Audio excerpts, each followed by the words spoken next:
Hi, welcome to Neuroverse, A podcast hosted by Clara and Carolina, where we discuss all matters from neuroscience to philosophy and beyond. Today's episode is based on the question, does memory equal consciousness? And this is a question that I've been thinking about for quite a while now because I am so interested in learning and memory neuroscientifically. So my passion for memory started from my belief that memory is so important for all of cognition and consciousness. And there was also a recent opinion piece written by Joseph Ledoux and Håkon Lau entitled Seeing Consciousness Through the Lens of Memory, which re-triggered my interest in the topic because it was nice to see that somebody else agreed with me that memory is an integral part of consciousness. And in this paper, they argued that all conscious experiences involve elements of memory and something they termed meta-representation.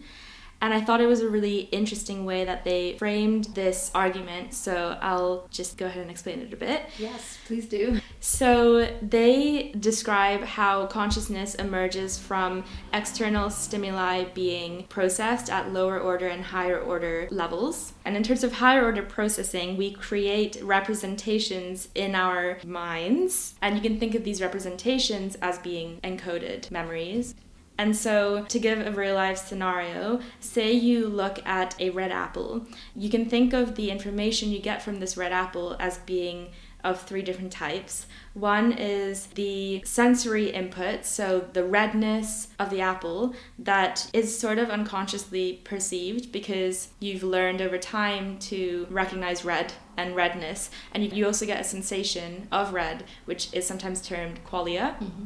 Then secondly, there is a semantic memory. This means that you're associating red apple with this object because it's a factual thing that you've learned over time.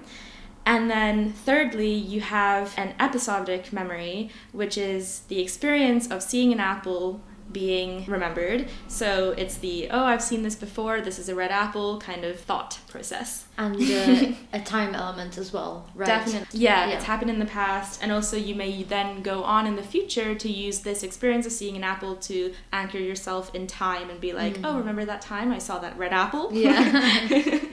So then overall, these three different types of information you get from the experience are meta-represented separately, meaning that they make up three distinct types of what we call meta-representations. Then this information gets integrated to make up the conscious state because you need the context of I've seen this before and I know what red is and I know what an apple is to place the sensation of the redness into your consciousness to have a conscious experience.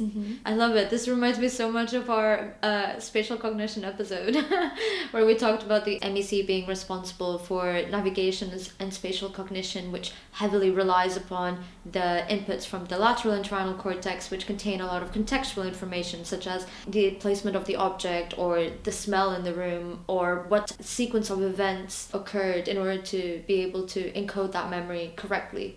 Yeah. Because sensory information is so important for all of our conscious experience, I think. Yeah. Like you can't really have an experience without having some sort of sensory element to it, whether that's visual or sound or smell or... And so in this paper, the importance of this argument is that not all of memory is conscious. There's also a type of unconscious memory that would be the qualia or sensation part of the experience. And they mentioned that in general, people have mainly divided lower order representations and the higher order representations as being distinct components of consciousness. So there has been a debate about whether consciousness is the lower order stuff only or the higher order stuff only. So low order theorists would argue that phenomenal consciousness can occur just with the first level of processing, just like taking in the sensory information. But then the higher order theorists would argue that the higher order processing would only be necessary for accessing your cognition or interpreting the experience, not the actual consciousness. So the level above consciousness in a way. And you need higher order processing for conceptualizing content. And so in this paper, they argue that you can have both in the same common theory of consciousness. And then related to this is another paper by Budson et al. Published this year also, where they argue that consciousness is a memory system. Interesting. Along the same lines. And here they really emphasize that a lot of neuroscience research actually has shown that conscious experience has a time lag from actual experience. Yeah, not surprised. Yeah. So we don't really become conscious of what has happened until afterwards. And a really good example of this is Benjamin Libet's famous experiments in the 1980s, where he measured the brain activity of people carrying out self-initiated actions, and he found that the activity in the brain would occur before the person actually carried out this movement. And it's a similar idea that happens also with dopamine in terms of reward, where dopamine signals reward, but then studies have actually shown that dopamine activity rises and peaks prior to the actual reward itself, which motivates us to continue to seek the reward. And yeah, just in general, several other studies have shown that neural activity prior to decisions can actually predict them, and our brain is making decisions before we are conscious of the decision itself. And so consciousness can therefore be viewed like an after effect of an event or an experience, and thus can be framed as a memory of an experience shortly after. They focus on episodic memory, which again is the memory of specific experiences or events in time. And they said that in order to be able to have episodic memory, we have to take in information and then create a mental representation of a moment in time, which is the process of encoding information. And then we have to be able to have that information be accessible later on, which is the process of consolidation. And then when we want to later reflect on the moment in time, we have to engage a retrieval process. And so these three components, encoding, consolidation, and retrieval, they argue is the function of consciousness to allow these three things to be able to occur. And this is really interesting for me because it links back to evolution, because they reflect a lot on, in order to understand consciousness, we have to think about what the function of consciousness may be. Yeah, I find that really interesting from a slightly different perspective, in that, firstly, for me personally, it's a novel way to put consciousness, in the fact that it's more of like an after effect of the consolidation of the sequence of events and sensorial information input. And also, in terms of the retrieval, once again, it's interesting related to the medial internal cortex because it projects to the anterior cingulate cortex, and in sleep studies, it's been shown that when this connection is severed, mice are no longer able to infer information, so like make a correct decision based on a sequence of patterns, or it requires a higher, let's say, abstract level of cognition, in that it's not just about adding stuff up, it's about the sum of the parts, or the whole of the system. And so yeah, in terms of the retrieval of information, it's interesting how the medial internal cortex is once again involved. Yeah. In terms of specific brain regions, I think firstly, we still don't know how discrete they are. Yeah. And also, this is again linked to our episode on materialism versus dualism, because it depends on whether you think consciousness is actually in the brain or something else. Yeah, and also the episode with Shubham, in which we questioned whether studying specific regions of the brain as opposed to connectivity as a whole. Yeah. But just related to the specific content, these are the associations I'm making right now. Yeah. And the associations from the medial internal cortex to the anterior cingulate cortex. Yeah, no, definitely really interesting. Yeah. And just to go back to the idea of the evolution of consciousness, I think the most commonly held viewpoint is that the function of consciousness is to allow us to make sense of the world and then act upon that. And then in terms of memory, memory would have developed later on to store these conscious representations and help further our conscious abilities in a way, by integrating more information. But Budson et al. Argue instead that consciousness developed with the evolution of memory to enable phenomena to be remembered, So I'm going to give you another example to explain this, which is the one they use of the experience of being chased by a dog. So say you're just walking and then a dog starts barking at you. You hear the bark. You're consciously aware of this sensory experience. Then you imagine what the dog will do next. You infer what the dog will do next, chase you. And so you either consciously or autonomically run away. And this example shows us that consciousness is necessary for the sensory memory, perception, the retrieval of the memory of a dog chasing you, and then the imagination in the future that will help guide your action of running away. And so we can view the function of consciousness as being for memory. Then you can see consciousness as being part of a memory system, rather than memory evolving for the purpose of consciousness. Yeah. That's so interesting. I feel like this topic, in terms of whether memory relates to consciousness, also, for me personally, brings up the issue with individuality and what makes up an individual. So whether it's the psychological self or the material self, and whether it's the continuation of the material self, well, that may not necessarily be true, because you're constantly regenerating cells, and who you are in 5 years' time is not going to be who you were yesterday, and vice versa. Oh, right. And I remember in that first episode, I think I mentioned the importance of memory in defining yourself. Yeah. Because you are a collection of your memories. Yes, that's exactly it. So then the other theory is the psychological self.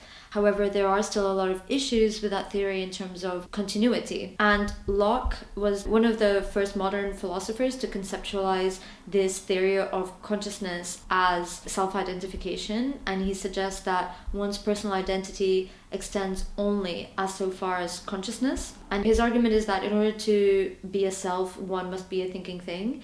And he asserts that as far as consciousness can be extended backwards to any past action or thought, so far reaches the identity of that person. I don't necessarily agree with that, because he's essentially saying that as long as you can remember your past memories, that happened to you, and that is what makes up yourself. However, this raises the question of, like, for example, what about quasi-memories? So, things that you recall but may not have necessarily happened to you, such as in your childhood. But it doesn't really matter whether or not it did happen, because, as we know, memories are usually untrue, altered in some way, not an accurate representation of what happened.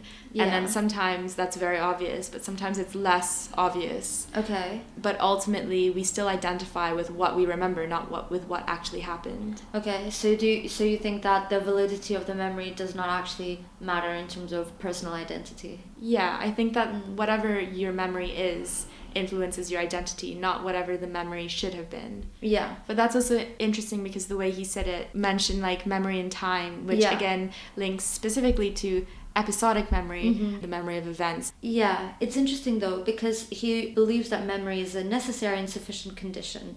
And these words, necessary and sufficient, are important in the philosophical sense. So are memories necessary? No, they're not, because you can survive without memory. Amnesiacs are alive and they can function, and they may not recall something. Well, necessary and sufficient for what? For survival and for personal identity. Well, well, I think, but you're right. Memories aren't necessary for survival, but they're definitely beneficial, because if you think of, let's just think of not a human, because it will make things more personal and complex. You think about just an animal running out in the wild, and then they don't have a sense of memory. They won't know where they hid their acorns, and they won't know where they left their children, and it will be hard to survive. Okay, yeah, good point. The second word that he uses is sufficient, and this claim may be seen as question begging, because as they are my memories, and if and only if I am the person who originally underwent those experiences, counts as my memory. However, as we discussed with the physical continuity problem,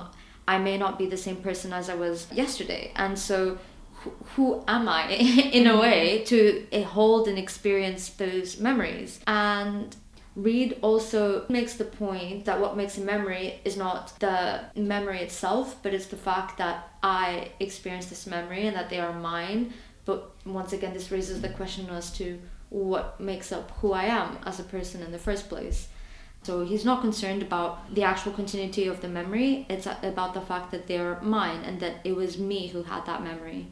Yeah, so basically memory defines personal identity. Well, I think it's more about personal identity is like a vessel for the memory to take place, and whether or not there might be other parts of you that aren't memory. Yeah. Yeah. I think, it's more the fact that it was you who had that memory Mm-hmm. and you who experienced that memory, that matter. Yeah. In terms of personal identity. Mm-hmm.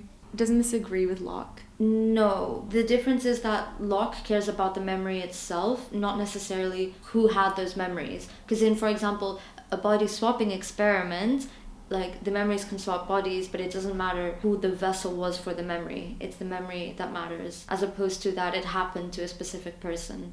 So this is interesting. So by body swapping experiment, I assume you mean thought experiment. Yes. And so if you swapped memories from two people, so you take out their memories and then you switch them around into different bodies. Yeah. Locke would say that the identities change, wouldn't he? Yes.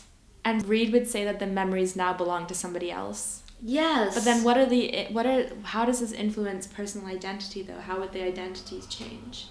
So the point is that for Reed, memory is neither necessary nor sufficient for personal identity. And due to the fact that memories are fleeting and non-continuous, they cannot remain identical over time. And so he believes that the self is unanalyzable, immaterial, and that people can't identify with their thoughts, actions, or feelings. I see, okay. So yeah, he would just say that now the memories belong to another body, but the identity doesn't exist in the first place. Yeah, pretty much. Okay. Who would you say you agree with more? Well, neither. Because then Parfit, another guy, he also doesn't agree with Locke. So Locke is very all or nothing. Like, memory is necessary and sufficient, and you are your memory, full stop. Whereas Parfit, for him, it's not an all or nothing property. It's more of a matter of degree, like it's a spectrum. So he believes that he is the same person over time if a sufficient or like a large enough amount of the psychological content survives through time and change, which I think as people is what we tend to relate to a bit more. Yeah. We kind of intuitively assume we're not who we were 5 years ago, but we are still the same person. Yeah. However, this is controversial because Parfit's approach permits fission cases to happen. Which is? Like separation. So like... Oh, fission. Fission. Like, yeah. Yeah, sorry. I thought you meant fishing. No. So, you never know in philosophy there's like zombies and stuff, right? That's true, yeah. So if X's mental content survives in two or more individuals, for example, Y and Z, then if X survives, even though the identity claim clearly fails, as X is not identical with Y. Wait, one sec. Can you just clarify what X, Y, Z is? Yeah, okay. Is it memory or is it... No. So these are like people. So if person X mental content survives in two individuals, imagine that one person was able to divide his memories into different people. This goes according to Parfit's argument that if enough content survives, then the personal identity remains.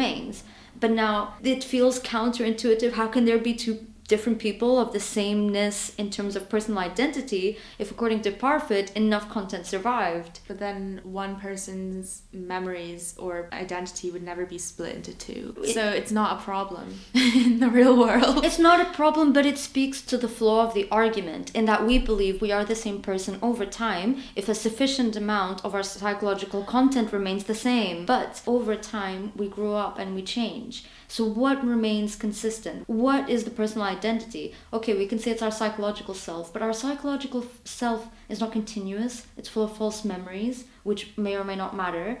In this situation, we have someone that has 50%, and for some reason, someone else also has that 50%. Then in that case, are there two people that have the same personal identity? Is that possible? So that's the problem with the argument that he makes.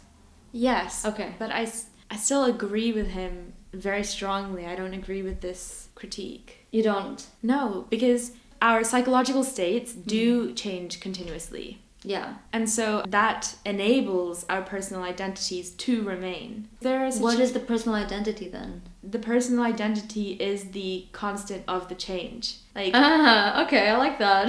Okay. It's like if psychological state is a sine wave, then it's the sine X. I love it. Okay, it's the constant of the change. That's an interesting argument. Yeah. Okay, but like imagine in some weird scenario, you were about to lose your body, so your brain had to be transplanted into another body, okay? And for some reason, they split that brain into two. And one person had 50% of the memories, the other person had the other 50%. So then, I know what you're saying, then there would be two of you. Yeah. Yeah, okay, fair enough. There would be two of you. So what? So what is the personal identity? Is it the two bodies? Is it the two sets of memories? It is the same. There's two of you now. Until the moment that... Two single identities? Oh, you're wondering if they're the same identity. Yeah. And now that there's a body added to it. It doesn't need to be the body, it can just be the mind separated, but if the body makes it easier for you okay, to now I understand. conceptualize. Okay. Then you might argue that it is the same identity. It's just in two different vessels, whatever you consider the vessel. But my issue isn't with the fact that it's two different vessels. My issue is with, let's say, that in order to ensure that there is psychological continuity, you need at least 50% of your memories to stay the same. And if that 50% is in you, and for some reason someone managed to replicate and has 50% in the other, it will be, I would consider it the same identity when split, because Okay. both contain 50%. okay, so you would, okay. But firstly, this can only happen if 50% is the number. Like, it wouldn't be able to happen if it's 60-40. Yeah. Because that wouldn't be sufficient. Uh-huh. Secondly, it would only momentarily be the same identity, because the minute it starts to change, Yeah. which will be the second it divides, it will then become a different identity. Okay, yeah. So, okay, so do you think memory equals consciousness? No. I don't think memory is sufficient for consciousness. I think it's like a Venn diagram. Yeah, memory is a part of consciousness, but it's not sufficient for it. Yeah. That's my instinctive response. I'm not backing it up with any logic. That's But- just, yeah. And what part of consciousness isn't memory? Because I would argue that the part of consciousness that doesn't seem like memory is the most short-term, immediate conscious experience that you're having right Yeah. now. Yeah. But as I described earlier from the paper by Ledoux and Lau, they said that a lot of that is actually your unconscious memory. Oh, okay. I was gonna say, for me, I also think it's a sense of awareness and self, but I guess, yeah, you could argue that that comes from having a backlog of memories in the first place. Oh, but a sense of self is definitely memory driven, in my opinion. You think so? Yeah, because you're defined by your memories, as we've just discussed with memory and personal identity. Yeah. And your self narrative Yeah. is a nice way to think about self, consciousness, life, everything is a story, a narrative. Yeah. And a lot of that self narrative is your memory. Also, at this point, I think I need to describe what I would define memory as in the brain. Yeah. Because I think of memory as being the strengthened connections between neurons and cells in your brain. And so, of course, this is always changing. The brain is very plastic. Your connections are always changing. And memories are thought to be encoded in the stronger connections that exist within neural circuits and within the brain. Yeah. And so when I view memory this way, it's like a map of a city with different pathways that you're able to drive along. And the cars are your thoughts or incoming sensory information or any incoming information at all. Yeah. And so it's guided by these connections. Yeah. And so if memory changes, your consciousness changes. Interesting. Yes, and that also makes sense from a predictive coding perspective in that top-down modulate bottom-up inputs. So yeah, and the your previous top-down memories would be your memories. exactly. Largely. Yeah, you're right. And yeah. so I think that from the day that we're not even born, from like before that, the day that we are created from zygote, we start to, and our brains start to form. Do you think we start to form memories? No, we don't start to form memories. But I would actually argue that we are not conscious. And then the more that our brains form, the more conscious we are in a way, because we collect memories. And when our memories start to break down, it's not that we become not conscious, but it's that our consciousness changes its state. I was actually going to say, But what about that light bulb moment when you have awareness of self? Like when a baby first recognizes itself in the mirror and has a sense of self. I don't think it's been forming... Do you think it's been forming memories? Definitely. I think he only forms memories from the moment he has that self-awareness, because then he can associate those memories with a sense of self and his personal identity. Because as we spoke in the beginning... That's true. Our even quasi-memories define who we are. Yeah. That is true. You need something to integrate it into, a framework. Exactly. But I would argue that that framework begins to develop gradually from... I can't say exactly when, and also it doesn't really matter, but I don't think it's like... There is a light bulb moment when... Well, actually, I don't personally have a light bulb moment when I was young. I don't remember it, but you know, there's like a specific age where kids start to recognize themselves in the mirror. You do? You've memorized when consciousness went into place? So I was talking to someone the other day about our first memories. Oh, and really? My first memory was being like carried by my dad and looking at the ceiling when I was like a baby or something. I don't know how old I was at all. Yeah. But it was a very basic memory, just lying there looking at the ceiling. But I remember thinking, oh, so like, this is me. I am awake. I am looking at a ceiling. And so technically that maybe wasn't my first memory, but it's my first like registered conscious memory. Yeah. Because it was a moment of reflection, like, I exist. I am in a world, you know? Yeah. Anyways, on that note, reflect on what your first memory is and think about how it defines you as a person today. And let us know if you think that memory equals consciousness. And do support us on Ko-Fi if you enjoy the episodes. Follow us on Twitter and check out the wonderfully designed website by Clara. With a new logo. Yes.